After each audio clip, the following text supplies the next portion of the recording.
Okay, so today's session is to run through eNRMC in P6MED for pharmacists to go through the standard process. So eNRMC stands for Electronic National Residential Medication Chart. It is a way for aged care organisations to allow electronic prescribing by their prescribers so that in one action, prescribers create a medication chart for staff to administer and the legal PBS prescription for pharmacy to supply against. The eNRMC product connects directly with the National PDS, which is the National Prescription Delivery Service.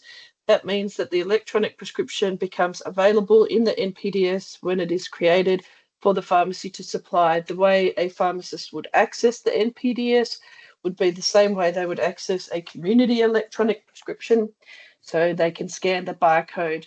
But we also allow copy and paste of the barcode to assist with getting the information from your area where you dispense for aged care into your dispensing software.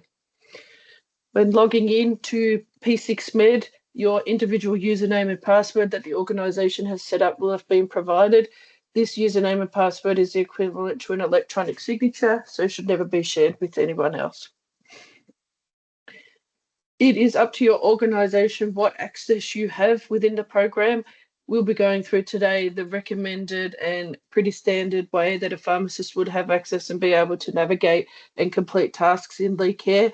There are additional features or maybe some reduced features that may be removed as well, depending on your organisation.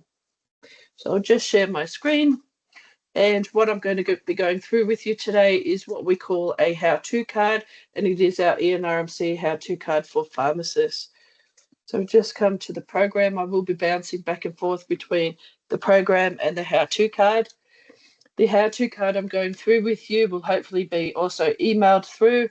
If it is not, as part of the training session, what we always like to point out is this question mark here, which is our knowledge base. Any user can have access to the knowledge base. It is the only area of Leecare that is not permission-based. So if you have access to a Leecare program, you will have access to this knowledge base. Everything else in Leecare is totally restricted by your permissions. So what you can see and do is by your permissions, whereas the knowledge base, as a user, any user can click on and access this area, which is basically our documentation resource library for all of our training, support documents, release notes, etc. So there are some big manuals for eNRMC and P6MED, but there's also what we call how-to cards under this section. How-to cards are essentially mini manuals, and if you search the how-to card section, there's about 70 odd how-to cards, but you can search here. For instance, if I'm wanting to review a chart, I can click review, and the review a medication chart for a doctor will be available, and I can click on that to scroll through, and it goes through step by step what actions to take and how to complete that activity. So there is a how-to card for pharmacy, which is the one that I'll be going through with you today. And as I said, if it's not shared through email, you will be able to find it here, how-to card 69 eNRMC for pharmacists. So essentially, as a pharmacist, the main areas you will have access to are the prescription management page and the medication chart. There is also a whole suite of reports related just to medications that are available here. It is up to the organisation which reports you have access to as a pharmacist. As a pharmacist, you can search for a resident here, or if you've had recent residents, you can access through your recent tab. So I'm going to go into one resident homepage now by clicking on the Platinum 6, and this will take me to the homepage. So the prescription management page is the main area as a pharmacist you will access. This is where all the prescriptions are entered by prescribers and by nurses for nurse-initiated and non-prescription things such as patch checks. And this area here is for the medication chart, which you periodically may want to access as well for certain information. The main areas we're going through today are here from the prescription management page. If I click on the prescription management page, it opens up this page of the resident, which lists all of their current prescriptions.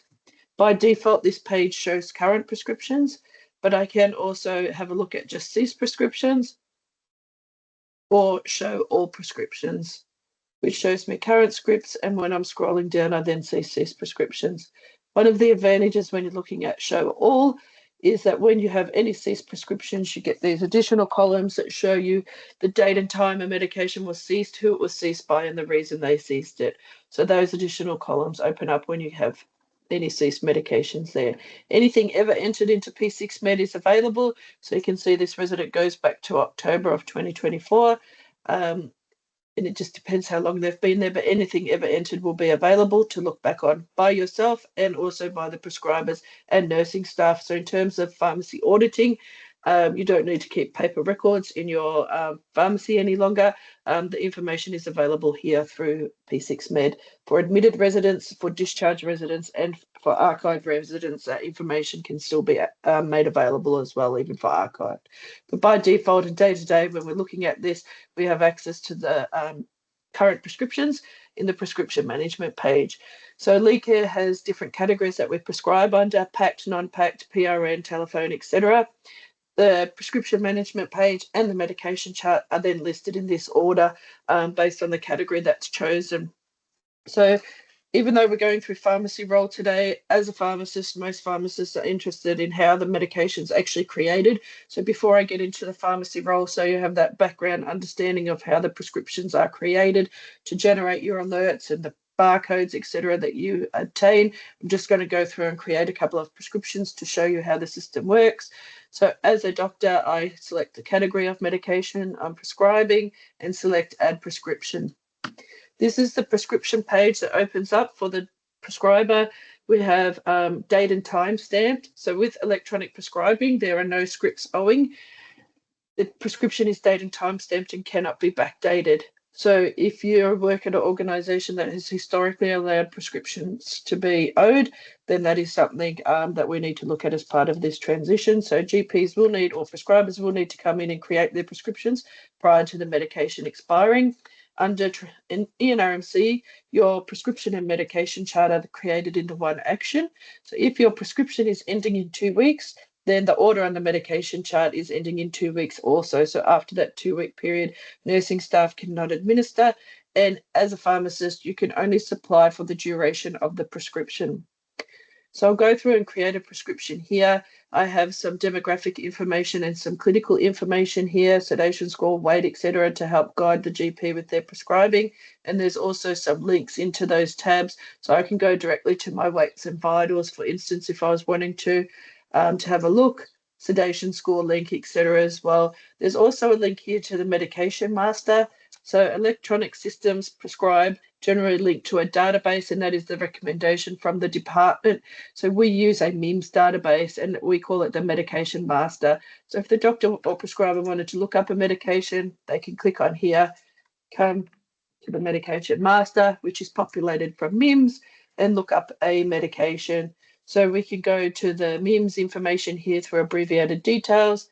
There we get the abbreviated details, and full monography is also available if they're after that. So just a resource that is available for the prescribers and for the nursing staff.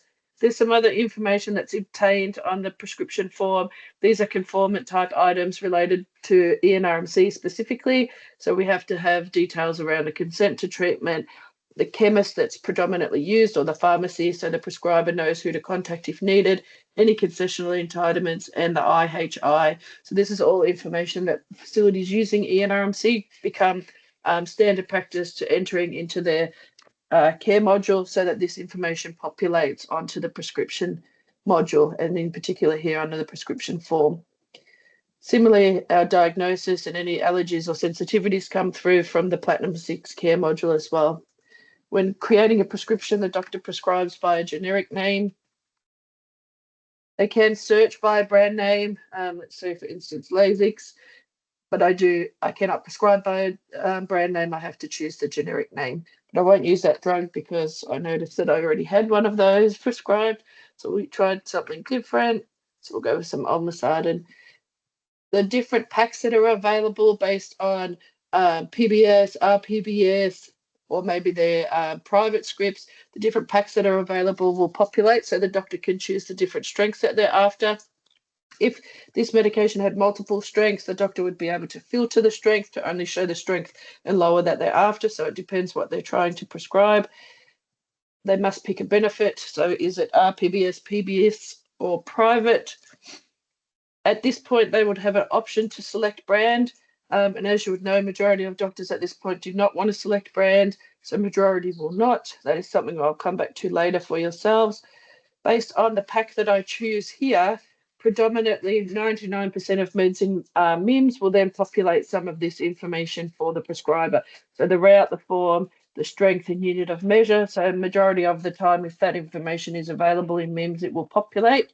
And then the doctor only has to put the quantity. So there are some medications that MIMS does not contain this black and white information, so it won't always populate. And in those scenarios, the doctor has the drop downs that they select from. They then select their frequency, and the prescription duration will go for 6 months. So under eNRMC, chart periods are 6 months, and your prescription and chart being the same thing means that your prescription is 6 months. We then enter a reason for prescribing. This can be a free text, or we can choose one of the drop downs that are available. Just coming back here, the start and date time always defaults to current start and date time. The GP will be documented as an authorized prescriber, and then they select save and send once all the information is completed. This is our buffer period. So what is this is related to the time of day that you're prescribing. So right now it's nearly 5:30 here in Melbourne, and I'm prescribing a medication for 8 a.m. Electronically, the next 8 a.m. round is tomorrow, the 14th of October. So without the buffer period, that medication would automatically chart for tomorrow. What the buffer period allows is for today's dose to also be charted for scenarios where the doctor does want it to start immediately. It may be an urgent medication, etc.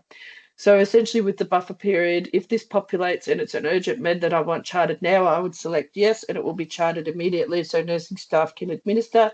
If it's not urgent and I'm understanding that the medication also still needs to be supplied by pharmacy, sent across, etc., I'm going to select no so that it will be charted by tomorrow. We then get a confirmation of what we are prescribing.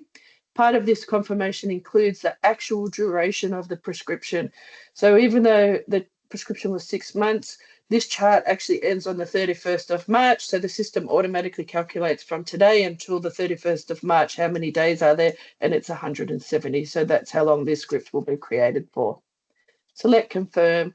The final confirmation is that the prescription needs to be sent to the national PDS.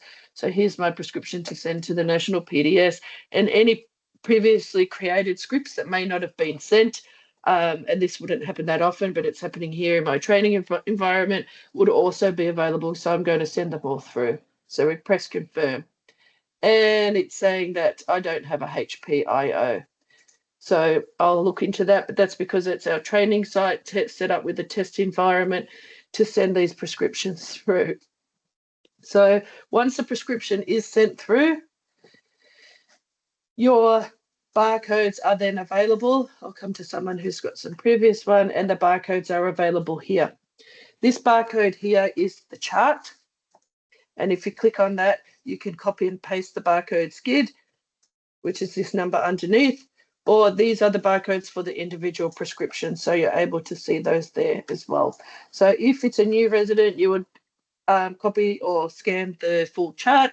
If it's a new just individual script on an existing chart, you would come here and scan or copy the individual barcode. So depending on what the scenario is.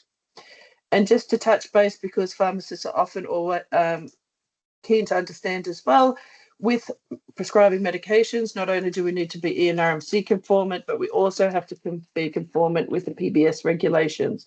So what that means under eNRMC is that the PBS regulations are still adhered to. So when we're prescribing medications like controlled drugs, and we'll do a Norspan, filter this one. The regulations around authority codes need to be included in the prescription. So I'll just go through and try to create this prescription for 6 months without those restrictions. 1 times 10. There's a weekly.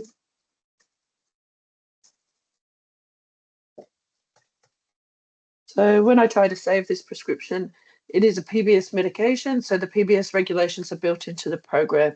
So two things it's recommending or enforcing really is that I need an authority approval for this medication and the duration needs to be adjusted. So if there is an authority approval, the doctor can look that up here with the I. And if there's an authority, streamline authority available, then it will be linked to the medication so they can select that. So then based on, put this back to weekly because I chose a different pack, so it changed. Based on the streamline, I have to adhere to the streamline code, and this is saying it only has 2 weeks. So I can prescribe this for 2 weeks because it is a box that comes in 2 patches and I'm doing it weekly. So it's 1 supply with streamline, so it's 2 weeks. So as a prescriber, if I'm choosing the streamline, I can create the prescription that way, and you can see here that it is then able to send. On the confirmation of a controlled drug, the doctor has to enter their username or password again. But before I save that, I just wanted to show that if they're wanting to prescribe for a longer duration or a pack such as this palliative pack that has 2 boxes and there is no streamline available, the doctor is able to still do so. Instead of using the streamline, they would ring up Services Australia and the number is here available for them. Or if they select the RPBS benefit, the DVA number is here available for them. So it depends which one they're selecting. They ring up, provide the information, their details, the resident details, the medication information, the authority prescription number. And if they get approval, they are given their authority approval number, which they enter here into authority approval number. And then based on that approval from Services Australia or DVA, they enter the duration that they're given. And then again, the system will allow a save. So here I'm getting an alert that there's the same medication, and you saw I already had a buprenorphine.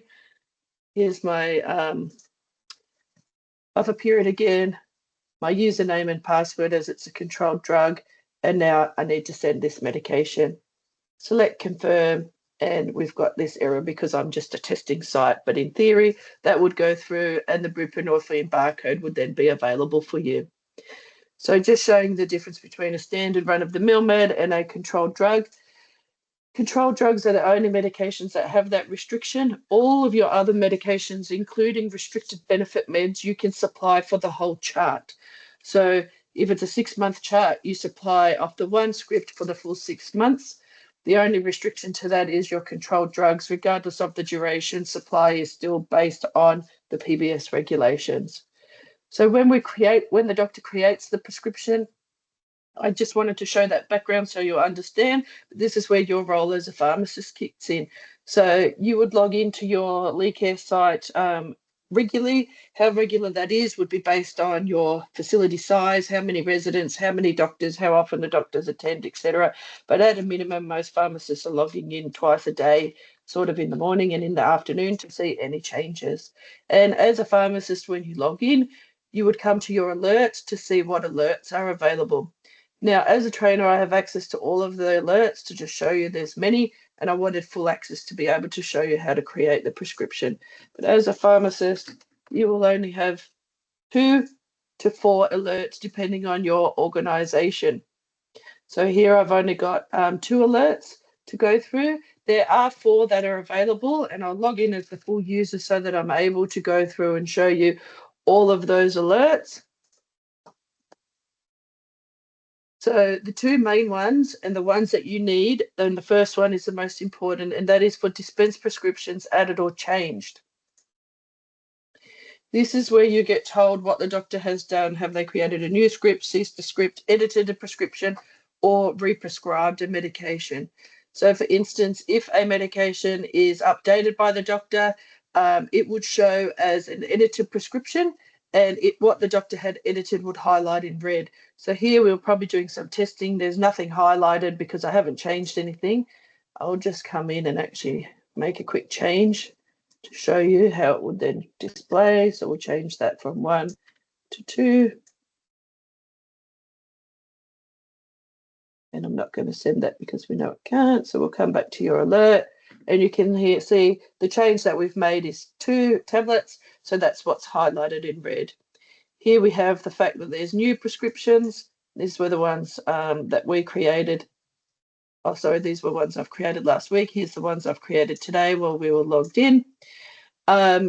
If there is a controlled drug or short course that has been re-prescribed, that will show as reviewed. Excuse me, my computer's just in the middle of recording, obviously playing up. Reviewed controlled drug. So what that means is there's a new prescription that's been reviewed and extended. So a new prescription for you to supply against. If it was short course, it would do that as well to show you the reviewed prescription. When something is ceased, it will also populate here. And I'll just quickly come in as my pretend doctor to cease something so that I can show you. Once a medication is ceased, you also get an alert that something is ceased. With these alerts, they do require clearing. So after you have actioned them, you would click on this little button here to be able to clear that alert. But the way you action it is when you get your alert, you then open prescription management and you come to your e-prescribing tab to get your barcodes. And this resident hasn't got so we have some residents set up with fake IHIs, which are needed to send through to the national PDS. So it's the e-prescribing tab, and when you come here, your barcodes will be available there. So that's where you scan it or copy and paste it into your software so that it populates the prescription into your software so you can then dispense that medication. But this is a good example to show you.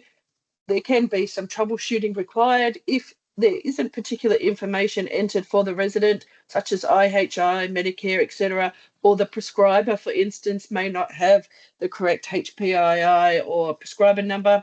There may not be a barcode available. If that is a scenario you ever face, it is the facility that you need to ring.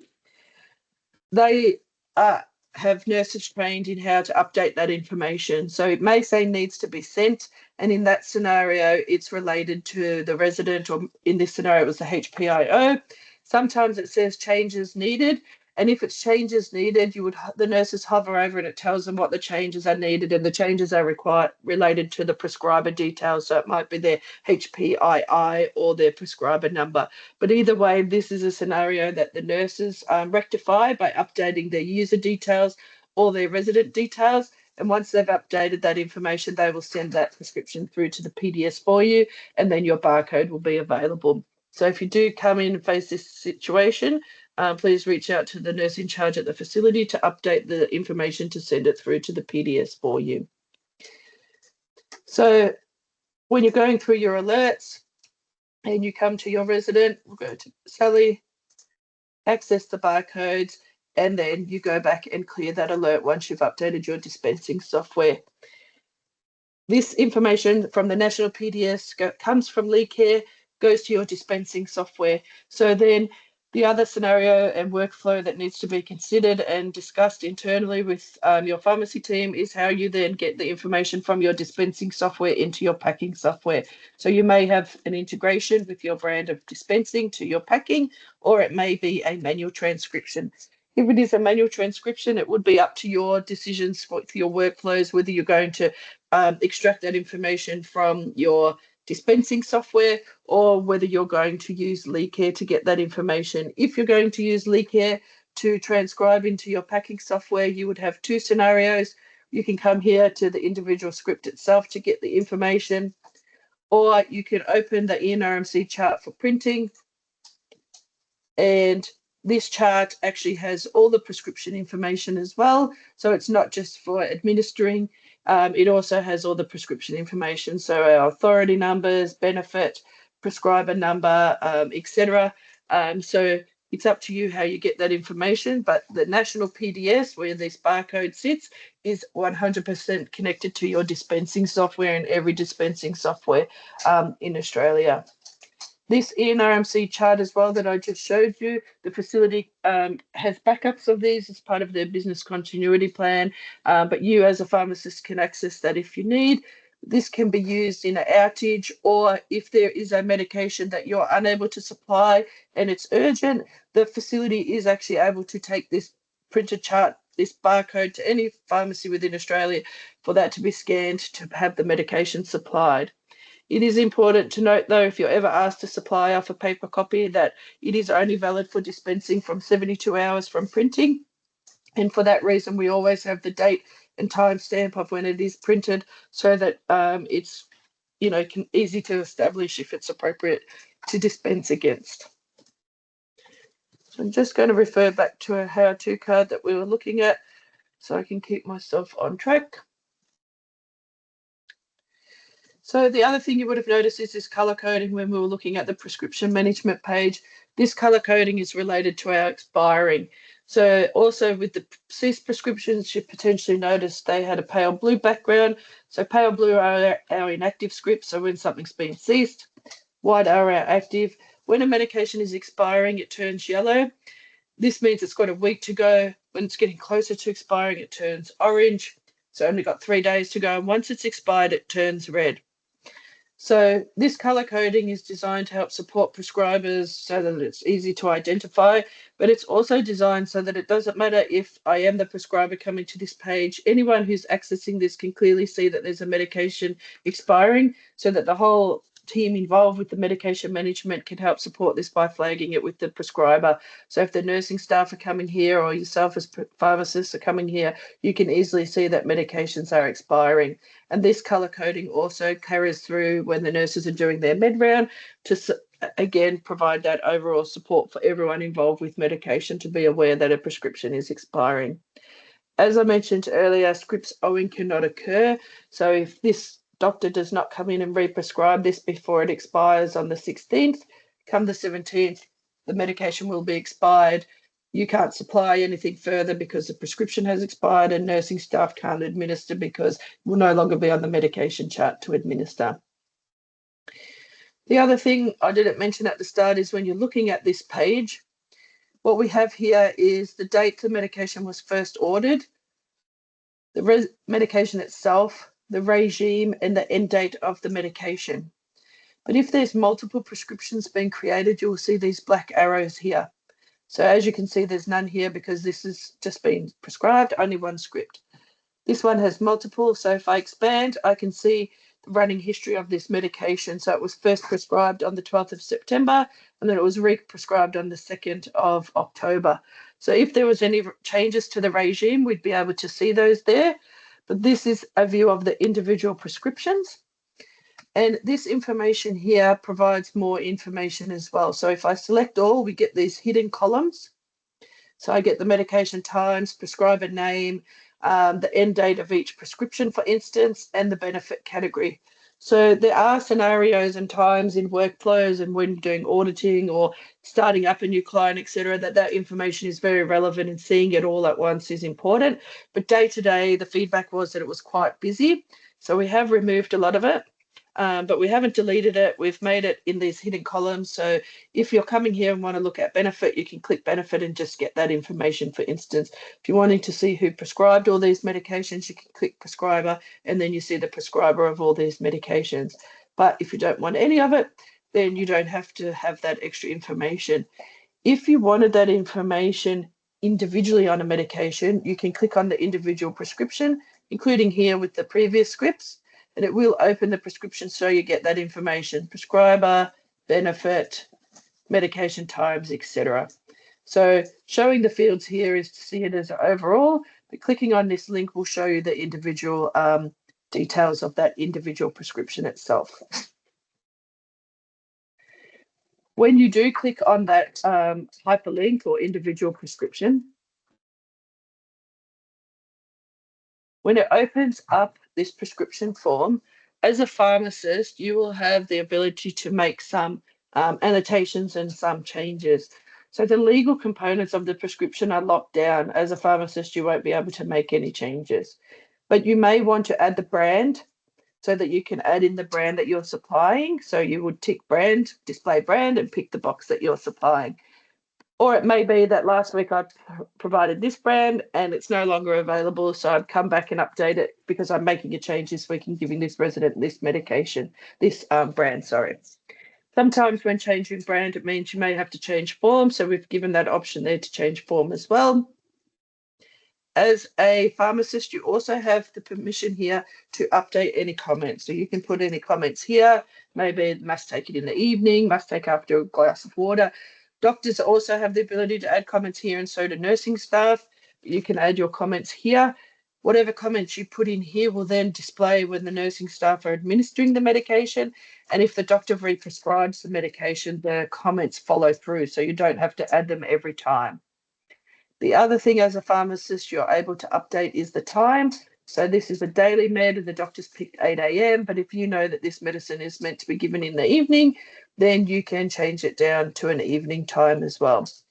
Depending on what frequency the doctor has selected, though, it may not be appropriate to make the time. So as daily, I can basically pick any time of the day. Obviously, if the doctor had prescribed this as Mane, I wouldn't be changing it to a nighttime dose, time slot without speaking to the doctor.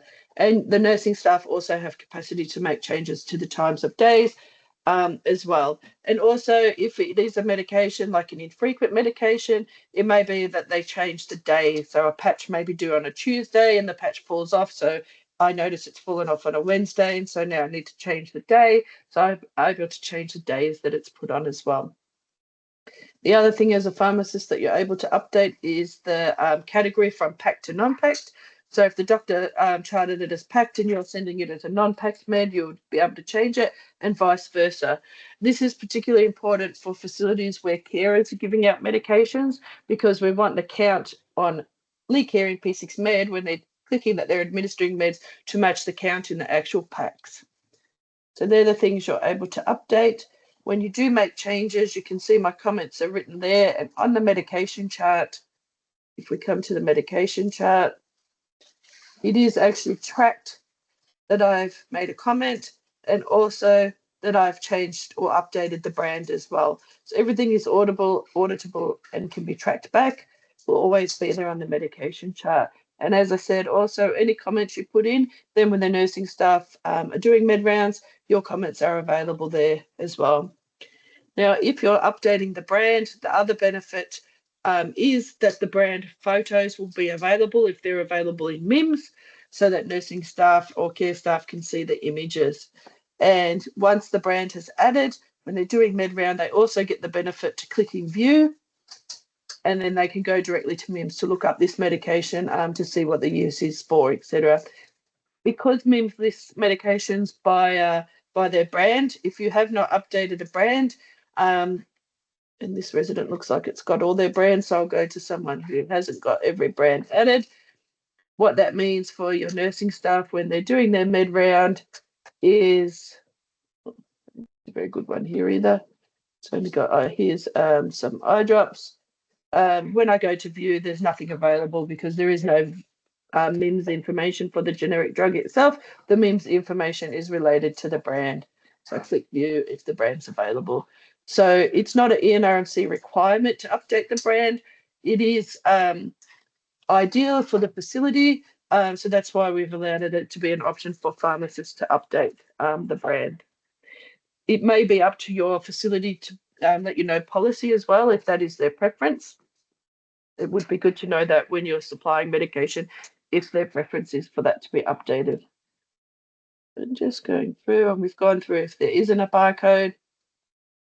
So again, the reasons there wouldn't be a barcode would usually be the IHI or the prescriber details are missing. So that is something that nursing staff would update for you and then resend the prescription to create the barcode. So I did start to touch on our alerts. So the main alert that you will use every day, and when I say you check the chart, the Leecare regularly, that is the alert you will be looking at predominantly, is your dispensed prescriptions added or changed. The other alert that you get is to do with medicines withheld, and I don't have any here, but it is dispensed medications withheld for a period of time. I'll go into the nursing alert that is the same. This alert shows you medications that have been withheld. So this alert doesn't distinguish between, whether you've supplied the medication or not. It just creates the alert for you. So if the nursing staff or GP are withholding the medication today because the resident's unwell, then you would have already packed and sent the medication. So it's just a retrospective alert. So you can clear that alert, but it may be a future date. And if you're packing for that future date, like it may be the local hospitals rang up to book elective surgery and we will have to withhold medication. If that's the scenario, and you're packing for that period of time, let's pretend we're not in October yet and I'm just in August and this is the date I'm packing for, then I would know not to include atenolol on these 2 days for 8 a.m. because the medication's been withheld. So once your packing software has been updated, that is when this alert would be cleared. So those 2 alerts are essential, and all pharmacists that work with Leecare under our eNRMC model would have these alerts. There are 2 additional alerts, and these are given to pharmacists based on discussions with your pharmacists and Leecare trainers or the facility to make a decision if you think they would be beneficial. So one alert is for periodic medications due. Now this alert is great for nursing staff, and they get this alert as well, and they clear it their own alert, but this is a replica for pharmacy. This is great for nursing staff and the facility because they can check stock to make sure it's available, and then if it's available, they would clear the alert. At the moment, this alert is not linked to whether a medication has been dispensed. So from a pharmacy perspective, while you can see the medication is due to be given, you don't know if they actually need stock. So your staff still need to, at the facility, still need to notify you whether they need stock. The only reliable one is like a Prolia, because it's when you supply that medication, you supply 1 vial at a time per prescription. But for everything else, you would still need to rely on the facility. So some pharmacists like this to keep an eye on it, and in particular to see their upcoming Prolias, etc. Others, because it's related to administration and not to the supply, prefer not to have it. So that would be a discussion we will have before we go live as to whether pharmacy team want this alert. The other alert that is optional is for dispensed prescriptions due to expire. Now, GPs get this alert so that they know that medications are due to expire. Some pharmacists like to have access to this as well to help keep an eye on this. Depending on your workflow and how you work with the GPs, do you see them regularly? Do you not? Do you have open communication? You may or may not want to have access to this. This one does not need to be cleared if you do have access to it. So when the doctor comes in to re-prescribe a medication, and I'll show you how quick and easy that is, they come to their prescription management page and click to re-prescribe, and then they tick their medication that needs re-prescribing. So that's one that we actually did today, so I can't do it because we can't re-prescribe on the same day. So I'll go to someone else who's already expired. To re-prescribe, the doctor clicks on the drug they want to re-prescribe, and they enter their username and password. It's as simple as that. And so when the doctor re-prescribes, as the pharmacist, you will get an alert to say the prescription has just been re-prescribed. So here's the reviewed controlled drug here for Thomas that I've just done, showing you that there's a reviewed script. So you're able to go in and access the script and access the barcode for real residents that are connected and supply that medication. So you will get the alert when the prescription is updated. So for that reason, a lot of pharmacists aren't concerned about having this alert. Some like to have it just to have that oversight. And like I said, unlike the other alerts, you don't need to clear it anyway. You can see there's a white box there. I can clear it, but that's because it's a training site that would not be available for any user, because the whole point is that when the doctor does the action of updating, so ceasing or re-prescribing, that this alert updates itself automatically. And any changes, so if the doctor ceases it or re-prescribes it, you will get the alert in that scenario. So it will be a decision we can decide upon before going live whether you want to keep that alert, have that alert. So just scrolling through to make sure I haven't missed anything. We've gone through how to update the brand and the pack and the times. So I think everything has been covered off. So unless there's any questions, we might end it there. And we will then send out this recording and this how-to card, if you don't already have it, through the facility via email. So I'll just end the recording now.